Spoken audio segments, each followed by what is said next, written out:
शीना के हक में खड़े होने से शेखावत परिवार कहीं न कहीं शिखर पर गुस्सा होता है और चिराग के मना करने के बावजूद शिखर को सबक सिखाने के लिए बॉडीगार्ड्स को आदेश देता है। तभी एक भारी सी आवाज उन बॉडीगार्ड्स को रोक देती है। यहां पर इतना शोर क्यों हो रहा है? दूसरी मंजिल से एक भारी सी आवाज आती है। शिखर देखता है तो एक बूढ़ा सा आदमी काला सूट पहने हुए सीढ़ी से उतर रहा होता है। शिखर के पूछने पर शीना उसे बताती है कि यह है रणधीर शेखावत, शेखावत परिवार के हेड और शीना, चिराग और शाइन के दादाजी। मिस्टर शेखावत जैसे ही सीढ़ी से नीचे उतरे तो परिवार के सभी लोग उनके पास जाकर खड़े हो गए। इससे पता लग रहा था कि पूरे परिवार में उनका दर्जा और इज्जत सबसे ज्यादा थी। मिस्टर शेखावत हॉल में लगे अपने सिंहासन समान कुर्सी पर बैठकर उसी भारी आवाज में बोले, मैं जानना चाहता हूं कि यह सब क्या हो रहा है। शाइन ने रोने का नाटक किया और अपने दादाजी की बाह पकड़कर कहा, शीना अपने एक बॉयफ्रेंड को लेकर आई है। तुम्हारा मतलब उस लड़के से है? मिस्टर शेखावत ने घमंड भरी आंखों को शिखर की ओर घुमाते हुए पूछा। हाँ दादाजी, और इस लड़के का नाम शिखर है।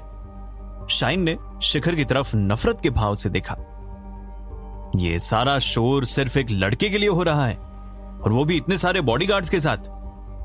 मिस्टर शेखावत ने सबकी तरफ देखकर फटकारते हुए कहा, जिसके बाद शाइन ने अपना नाटक चालू रखते हुए दादाजी को भड़काने की कोशिश करी और बताया कि शिखर बिल्कुल भी अच्छा आदमी नहीं है, क्योंकि शिखर ने शाइन के साथ बदसलूकी की थी और सड़क पर उसे गिरा दिया था। यह सुनकर मिस्टर शेखावत के चेहरे पर गुस्सा आ गया। शाइन ने अपनी बात अभी पूरी भी नहीं की थी कि उसकी आंखों से झूठे आंसू छलक पड़े। ये सुनते ही शीना के दादा आग बबूला हो गए और मेज पर जोर से अपना हाथ पटकते हुए बोले, इस लड़के की इतनी हिम्मत, इसने मेरी पोती के साथ ऐसा करने की कोशिश करी। दादाजी, आपको ही फैसला लेना होगा कि इस लड़के के साथ क्या किया जाए। शाइन अपने दादाजी की बाहों को सहलाते हुए बोली, बॉडीगार्ड्स, इस लड़के को अच्छे से उसकी गलती की सजा दो और फिर उठाकर एक कोने में बाहर फेंक दो। मिस्टर शेखावत ने तुरंत आदेश दिया। बॉडीगार्ड मिस्टर शेखावत की बात के खिलाफ जाने की हिम्मत नहीं कर सकते थे, इसलिए उनका आदेश सुनते ही वो सब शिखर से लड़ने के लिए आगे बढ़ गए। रुको! इस बार चिराग ने बॉडीगार्ड को शिखर से लड़ने से रोक दिया। उसी समय वो चलकर अपने दादाजी के पास गया जहां शाइन पहले से खड़ी थी और धीमी आवाज में उसने अपने दादाजी से कहा, दादाजी, हम शिखर से लड़ाई नहीं कर सकते। उसने तुम्हारी बहन के साथ बदतमीजी की है चिराग, तुम ये कैसी बातें कर रहे हो? मिस्टर शेखावत ने बहुत तेज आवाज में कहा, हम शिखर से नहीं लड़ सकते। अगर हमने उसके साथ कुछ भी करने की कोशिश करी तो हम बर्बाद हो जाएंगे। चिराग की आवाज आई। बकवास! मिस्टर शेखावत ने एक ठंडे स्वर में कहा और अपना मुंह मोड़ लिया। ये लड़का हमारे शेखावत परिवार को बर्बाद करेगा। दादाजी, शिखर को कम मत समझो। वो स्मार्ट इंफोटेक का मालिक है। उसके पास और बहुत सारे बिजनेस हैं। कई होटल तक भी उसका बिजनेस फैला हुआ है। चिराग ने शिखर की पहचान का अपने दादाजी के आगे खुलासा किया। यह सुनकर हॉल में धीरे धीरे शांति हो गई। मिस्टर शेखावत को उम्मीद नहीं थी कि शिखर नाम के इस लड़के के हाथ में इतनी ताकत और पैसा होगा। हालांकि शिखर और शेखावत फैमिली के बिजनेस में बहुत अंतर था, पर फिर भी इस बात को नकारा नहीं जा सकता था कि शिखर की ताकत बिजनेस दुनिया में बहुत है। शाइन भी ये बात सुनकर हैरान थी। उसने शिखर को देखकर सोचा था कि वो एक गरीब घर का आदमी होगा, लेकिन उसने उम्मीद नहीं की थी कि शिखर इतना बड़ा आदमी होगा। चिराग! मिस्टर शेखावत ने अचानक चिराग को चुप होने का इशारा किया। उसकी ताकत हमारे शेखावत परिवार के आगे कुछ नहीं है, वो गुस्से में बोले। दादाजी, मैंने अभी जो कहा वो सिर्फ शिखर की पहचान है। आप जानते नहीं, लेकिन शिखर के पीछे बहुत बड़े लोग हैं। ये कहते हुए चिराग की आवाज और गंभीर हो गई। कौन? मुझे ये नहीं पता कि इसके पीछे कौन है, लेकिन एक बात तय है, शिखर के पीछे जो कोई भी है उसकी ताकत शेखावत परिवार की तुलना में 10 गुना नहीं बल्कि 100 गुना ज्यादा है। तुम इतने यकीन से कैसे कह सकते हो? मिस्टर शेखावत ने चिराग से पूछा। दादाजी, आपको याद है परसों रिजवान एंटरप्राइजेस अचानक बर्बाद हो गया था और वो बहुत कर्ज में डूब गए थे। उनका सारा काम बंद हो गया और यही नहीं, रिजवान को जेल में भेज दिया गया। चिराग ने अपने दादाजी की तरफ ध्यान से देखकर कहा, उस समय आपने मुझसे कहा था कि रिजवान एंटरप्राइजेस को गिराने के पीछे जरूर किसी का हाथ है, क्या आपको याद है? चिराग ने पूछा। हाँ, लेकिन इसमें और शिखर के बीच क्या संबंध है? मिस्टर शेखावत कुछ समझ नहीं पा रहे थे। चिराग ने कुछ कदम आगे बढ़ाया और बहुत गंभीर स्वर में कहा, मैंने आपको बताया नहीं, लेकिन इन सब के पीछे जो इंसान था वो कोई और नहीं बल्कि शिखर है। शीना के दादाजी की आंखें अचानक बड़ी हो गई। उन्हें इस बात पर विश्वास ही नहीं हो रहा था कि शिखर जैसा आदमी इतना ताकतवर हो सकता है। शीना के दादा के चेहरे का भाव अचानक पहले से भी ज्यादा गंभीर हो गया। वो भी शिखर के पीछे की ताकत के बारे में सोचकर घबरा गए थे। उनके सामने खड़े आदमी शिखर को देखकर उन्हें विश्वास नहीं हो रहा था कि शिखर असल में कौन है। यहां तक कि शिखर ने कपड़े भी कुछ खास अमीरों वाले नहीं पहने थे। लंबे समय तक शिखर को देखने के बाद शीना के दादाजी ने चिराग से सवाल किया, क्या तुमने इसकी जानकारी निकाली है? मिस्टर शेखावत जानते थे कि बिना पूरी सच्चाई जाने शिखर को लेकर कोई भी फैसला लेना गलत होगा, पर वो ये बात भी जानते थे कि इस मुद्दे को यूं ही रफा दफा नहीं किया जा सकता था।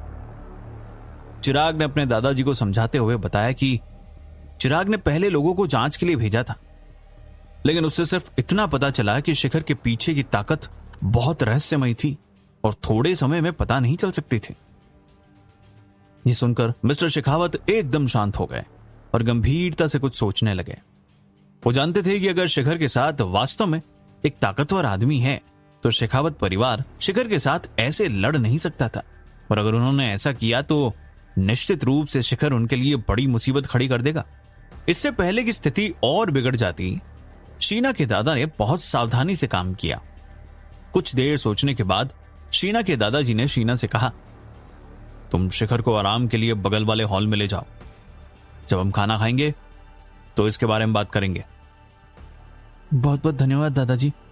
यह सुनकर शीना ने तुरंत शिखर का हाथ पकड़ा और उसे हॉल से बाहर खींच कर ले गई। शीना और शिखर के वहां से जाते ही हॉल में एक अजीब सा सन्नाटा छा गया। शेखावत परिवार शिखर कौन था इस बारे में बात करने लगा। परिवार के कुछ लोगों को लग रहा था कि शिखर के साथ कोई बड़ा आदमी जुड़ा हुआ था, जबकि बाकियों को शक था कि शिखर झूठ बोल रहा है।